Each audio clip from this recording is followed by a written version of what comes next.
মানে আমি তোমায় সকাল সকাল কোন অলক্ষণে কথা বললাম রানী?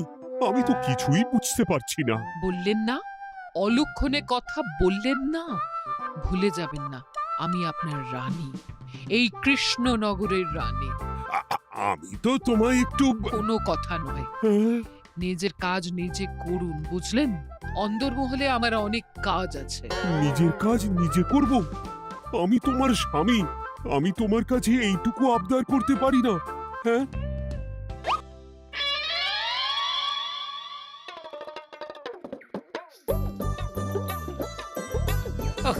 আজ গিন্নির সাথে বচসা করতে গিয়ে দেরি হয়ে গেল। মহারাজ আবার আমার দেরি দেখে রেগে না যান।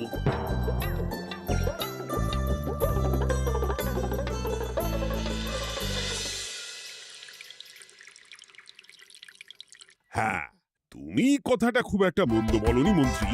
এতে রাজ্যবাসীরও উপকার হবে আর রাজকোষেরও খুব একটা চাপ পড়বে না। তাহলে মহারাজ সব ঘরে ঘরে এই বার্তা পৌঁছে দিই। কি এত বড় সাহস তোমার? আমার মুখে মুখে কথা বলছো? যাও, বেরিয়ে যাও বলছি আমার চোখের সামনে থেকে। তোমায় আর দেখতে চাই না। আমি আবার কি বললাম মহারাজ? কি বললে মানে? কি বলতে বাকি রাখলে শুনি? বলছিলাম কি, অপরাধ নেবেন না মহারাজ, সেনাপতি তো। চুপ, একদম চুপ। আমি মরছি নিজের জ্বালায় আর তুমি ওই ভুল ভাল বলে আমার মাথা বিগড়ে দিতে চাইছো? মহারাজ রেগে আগুন, এই ছিলেন ঠান্ডা, এই তো মুখে হাসি ছিল, এখন হাতে ডান্ডা। কি বললে কবি? তুমি আমায় অপমান করলে? যাও, এক্ষুনি তোমরা সবাই দূর হয়ে যাও আমার সামনে থেকে। কাউকে চাই না আমি। এই মুহূর্তে রাজসভা আমি শূন্য দেখতে চাই, না হলে আজ সব কটার গর্দান নেব আমি। যাও বলছি।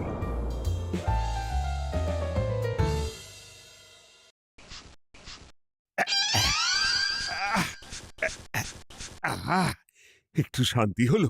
ভেবেছিলাম রাজসভায় করব তাই রে নাই রে, রাজা দিলেন ঘাড় ধাক্কা, এখন সবাই বাইরে। সে তো তোমার জন্য, তুমিই তো বেমক্কা একটা এমন কবিতা বললে। আহ, কেন এইভাবে চড়ছেন মন্ত্রী মশাই? দোষ তো আপনারও। আপনি তো কি একটা বলে রাজা মশাইয়ের মাথা গরম করে দিলেন। আমি আবার কি বলেছি? আরে মহারাজ তো সেনাপতির ওপর রেগে গেলেন। আরে বাবা, আমি আবার কি করলাম? পণ্ডিত মশাই কি সব বলে দিলেন, তখনই তো মহারাজ। এই আমার নামে একটা অসাধু বাক্য বললেই আমি কিন্তু। একই কাণ্ড! কৃষ্ণনগর রাজসভার সভারত্নরা বাইরে বের হয়ে কি মহা হট্টগোল শুরু করলেন। মহারাজ সবাইকে একসাথে ঘাড় ধাক্কা দিয়েছে। ওরে বাবা, এতগুলো ঘাড়ে রাজামশাই একসাথে ধাক্কা দিলেন কিভাবে? আচ্ছা, দোষটা কে করলো? দোষ করেছে ও, দোষ করেছে ও। দোষ করেছে ও। দোষ করেছে ও। এবারেও কেউ একমত হতে পারলেন না কে দোষ করেছে। আচ্ছা বেশ, কি হয়েছে কেউ একটা খুলে বলুন দেখি। আমি বলছি, মহারাজ বেশ খোশ মেজাজি ছিলেন, কিন্তু হঠাৎ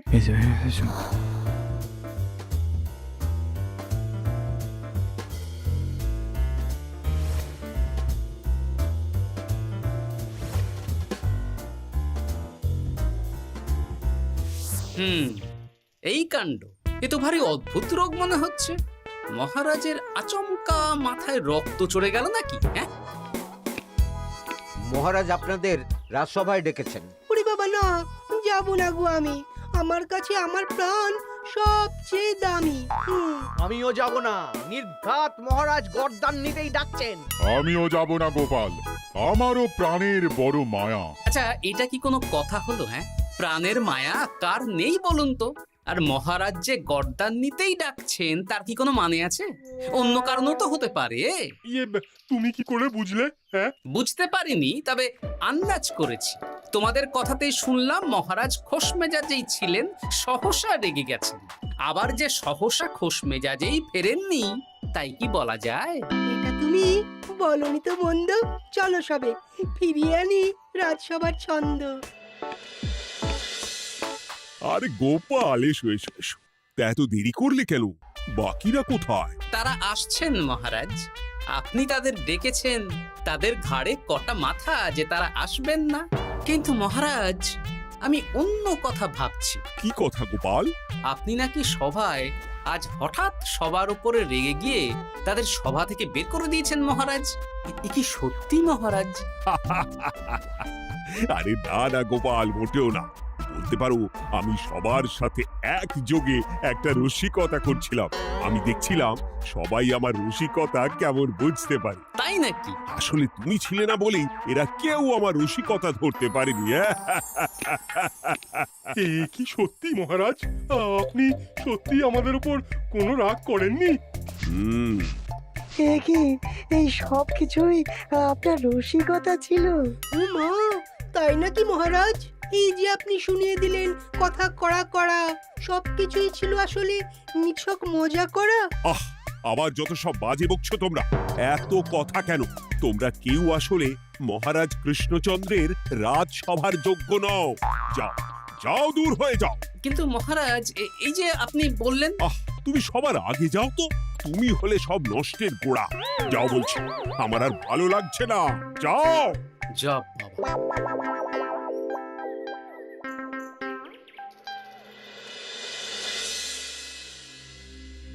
কি বুঝছেন? না না না, আমি তো সবই ঠিক দেখছি রানীমা। হ্যাঁ, এটা ঠিক যে নারীর গতি কিঞ্চিত চঞ্চল বটে, তবে তা তো হতেই পারে। বাকি সবটাই ঠিকই আছে।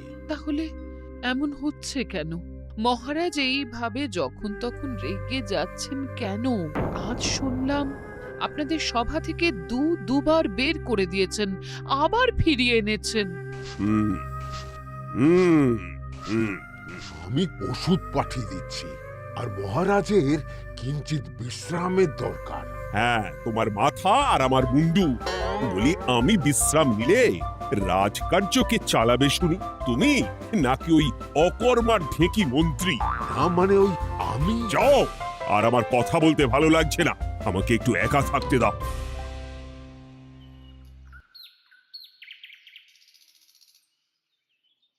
ব্যাপারটা কি বুঝলে গোপাল? রাজবৈদ্য তো মহারাজকে দেখতে রাজবাড়িতে গেছেন। কি মনে হয়? গতকালও আমি যখন বাগানে গেলাম,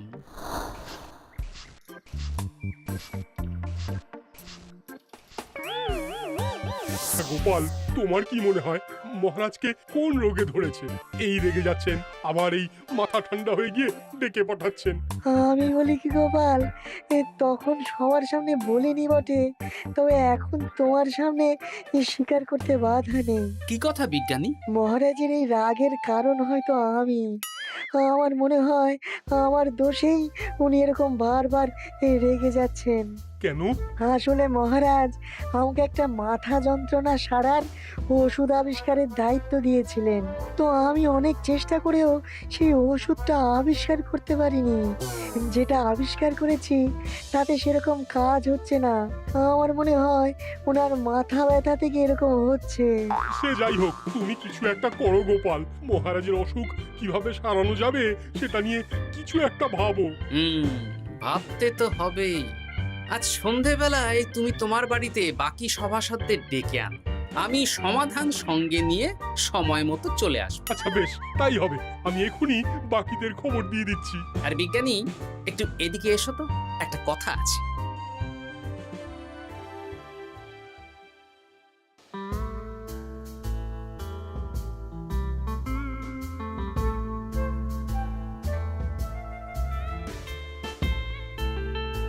কি গো, বলি এইভাবে ঘুরলে কি মহারাজের ব্যামো সেরে যাবে? তা সারবে না।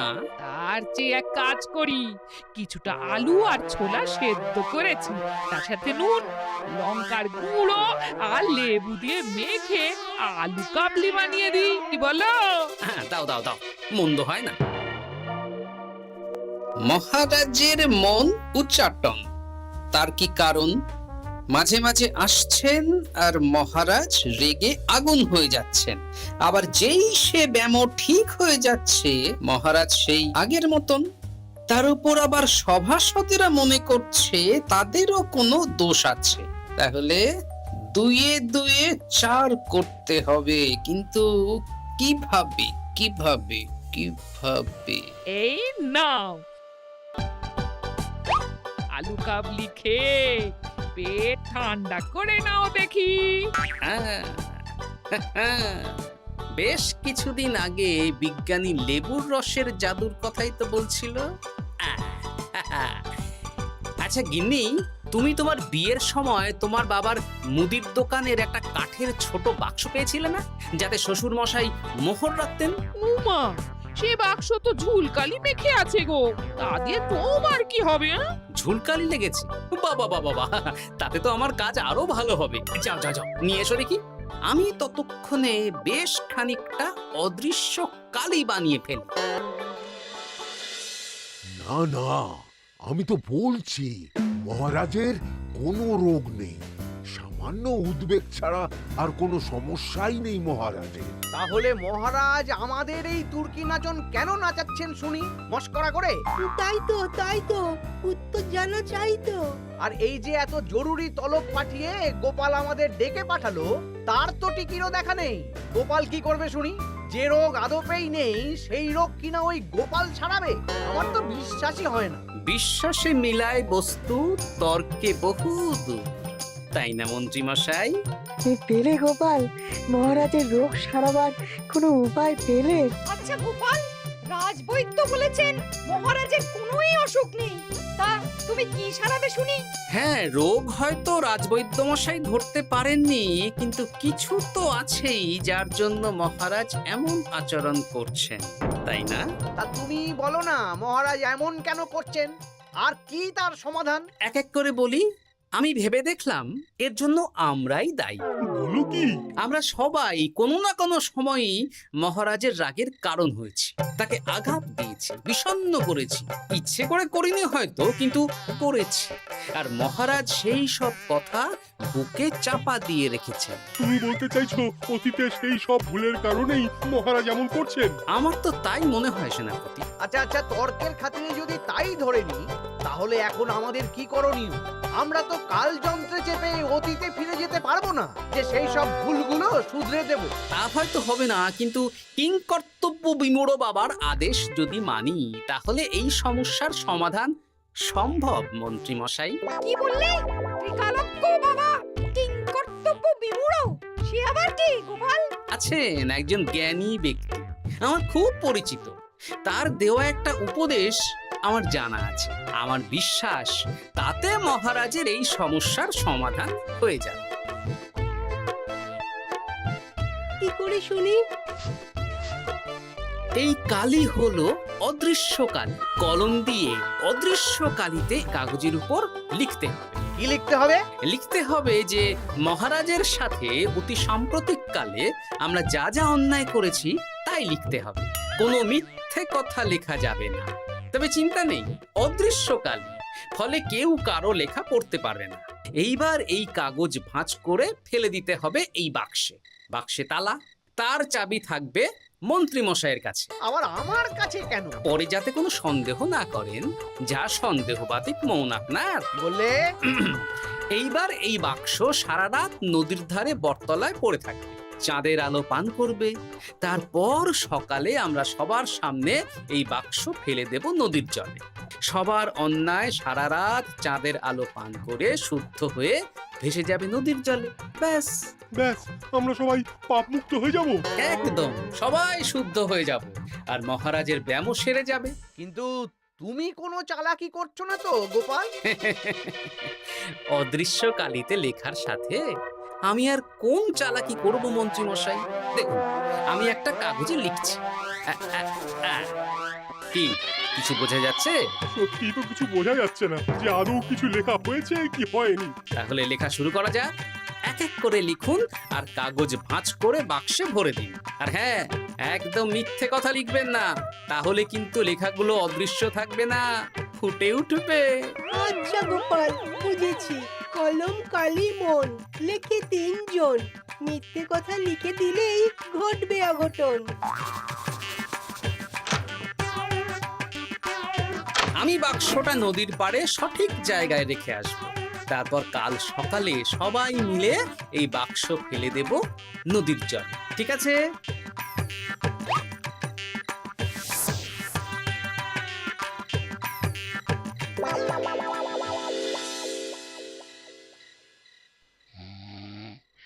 কথায় আছে, মনে যা আসে বলে যাও, ভুলেও লিখো না, তাহলেই বিপদে পড়বে। এদিকে কেমন সবাই নিজের নিজের দোষ লিখে বাক্সে ফেলে দিয়েছে। ভাগ্যিস আমি সবার লেখা কাগজগুলো রাতের অন্ধকারে বের করে আনলাম।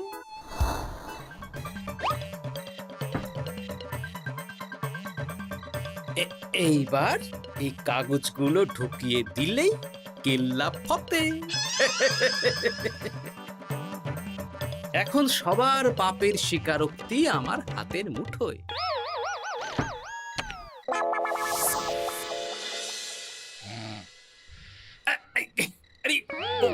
ও মাগো, ও বাবা গো, বলি নাক ডেকে তো ঘুমোচ্ছ, আমার পিঠটা একটু চুলকিয়ে দাও দেখি। এই জন্যই তো মাথাটা যায় গরম হয়ে। আরে এই সহজ ব্যাপারটাই তো আমি বুঝতে পারিনি। মহারাজের অসুখ তাহলে এই। যাক, এই রাতের বেলাতেই একসাথে একটা ঢিল পেয়ে গেছি। এক ঢিলে মারবো দুই পাখি। রাজার অসুখও সারবে, আবার সব কটা পাজি শায়েস্তাও হবে।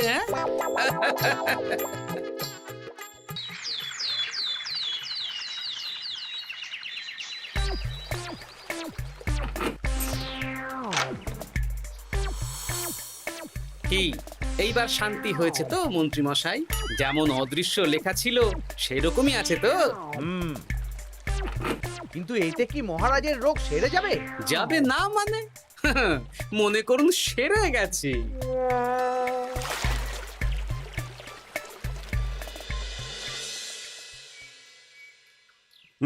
তাহলে আজকে সভার কাজ শুরু করা যাক। ক্ষমা করবেন মহারাজ, সবার কাজ শুরু করার আগে একটা দরকারি কাজ আগে করা দরকার। না হলে আবার কখন আপনি আমাদের কারো উপর রেগে যাবেন আর আমাদের সভা থেকে তাড়িয়ে দেবেন তার তো ঠিক নেই, তাই না? আহ গোপাল, আর বিরক্ত করো না। আমার এত সাহস নেই মহারাজ যে আমি আপনাকে বিরক্ত করব। আমি তো জানি নিজের পিঠ যখন নিজে চুলকোনো যায় না আর কেউ থাকে না সেই পিঠ চুলকিয়ে দেবার মতো, তখন কিরকম বিরক্তি জেগে ওঠে, তাই না মহারাজ? এ কি গোপাল, তুমি এত কিছু কি করে জানো? জানাই তো আমার কাজ মহারাজ। আর এও জানি যে আপনার এই বিরক্তির পেছনে সভাসদগণের ভূমিকা ঠিক কি। তার মধ্যে তুমিও আছো গোপাল, তাই না? আছি, পুরো মাত্রায় আছি মহারাজ। তবে হ্যাঁ, আমি কিন্তু তাই বলে রাজকোষের হিসেবে গোলমাল করে মহারাজের কোপের কারণ হইনি মন্ত্রী মশাই। এটা কি গোপাল আন্দাজে বলছে? না হলে কাল অদৃশ্য কালিতে আমি কি লিখেছি সেটা জানলো কি করে? আমি যা লিখেছি সেটাও কি গোপাল পড়ে ফেলেছে নাকি? যাকে পড়লেই বাকি, সব লেখা তো ওই নদীর জলে ভেসে গেছে। আমি যে লিখেছি তার প্রমাণ কি? তবে আর চিন্তা নেই মহারাজ, সমস্যার সমাধান হয়ে গেছে। এখন থেকে আপনি যতক্ষণ রাজসভায় থাকবেন, প্রথমে মন্ত্রী মশাই, তারপর পণ্ডিত মশাই, আর তারপর রাজবৈদ্য পালা করে আপনার পিঠ চুলকে দেবে। কেন আমি কেন চুলকে দেবো? না দিলে যে আপনার কপালে অনেক বড় শাস্তি ঝুলছে মন্ত্রী মশাই। রাজকোষে যে জালিয়াতি আপনি করেছেন তার স্বীকারোক্তি আমি হাজির করব যে মহারাজের সামনে।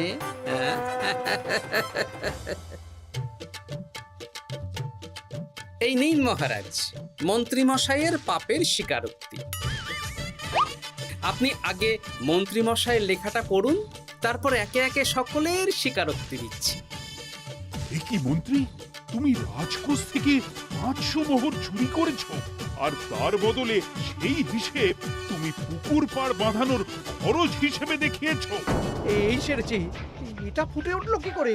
সে অনেক কাণ্ড মন্ত্রী মশাই, বাকিদের সবারটাই আছে। এত জেনে কাজ কি? না না, জানতে তো হবেই। তাহলে শুনুন, এই অদৃশ্য কালি আসলে লেবুর রস। গতকাল রাতে আমি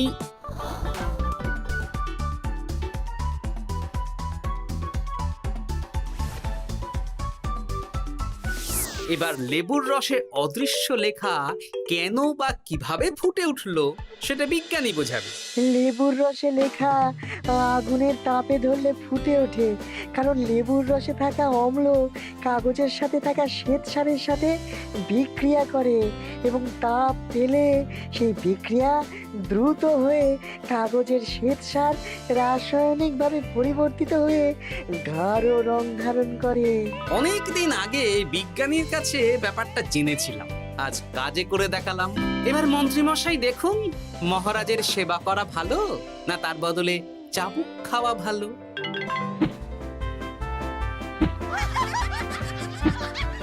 ওরে বাবা না, না, উফ! আগে যেমন বুনো ওল তেমনই তো বাঘা তেঁতুল হবে মন্ত্রী মশাই। যা, রাজা মশাইয়ের মেজাজ আবার বিগড়ে যাওয়ার আগেই কাজ শুরু করে দিন ও বাকিদেরকে সেবা করার সুযোগ করে দিন। আজ থেকে ভুল হলে শুধরে নেব ভুলকে। মন্ত্রীমশাই মহারাজের পিঠ দেবে চুলকে।